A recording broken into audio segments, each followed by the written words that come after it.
জীবনে বৈধ পথে অর্থ আয় করতে গেলে একটি বিষয় না করলেই নয়, সেটা হচ্ছে অপরের কাঙ্ক্ষিত পণ্য কিংবা সেবা কাঙ্ক্ষিত সময়ের মধ্যে গুণগত মান অক্ষুণ্ণ রেখে যত তাড়াতাড়ি সম্ভব, বিশেষত গ্রাহকের কাঙ্ক্ষিত সময়ের মধ্যে পৌঁছাতে না পারলেই নয়।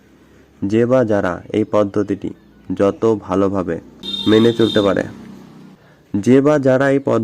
যত ভালোভাবে মেনে নিতে পারে, মানিয়ে চলতে পারে, তৈরি করতে পারে, তাদের অর্থ আয়ের সম্ভাবনা অনেক বেশি। আর বেশি বলেই পণ্য যেমনই হোক, গুণগত মান যেন ঠিক থাকে সেটা না বুঝলেই নয়। ব্যক্তি হিসাবে এতটুকুই বলবো, একই ব্যক্তি একই সাথে কয়েকটি কাজে মোটামুটি দক্ষ বা অনেক দক্ষ হতে পারে, কিন্তু কথা হচ্ছে এরকম, যখন যা করবেন তখন তা যেন দক্ষতার সহিত নিজের যেন সর্বোচ্চ ভালোটা দেওয়ার চেষ্টা করা হয়। যারা এটা পারে তাদের জীবনে এতটুকু বুঝি, অর্থের অভাবটা যদিও স্বাভাবিক, সার্বজনীন, কিন্তু তুলনামূলক আর্থিক দিক দিয়ে সুবিধা পাওয়ার সম্ভাবনা অনেক বেশি। আর অনেক বেশি বলেই বৈধ পথে, ওই যে বললাম, কাঙ্ক্ষিত পণ্য কিংবা সেবা দিতে পারাটা অত্যন্ত গুরুত্বপূর্ণ, বা না দিলেই নয়।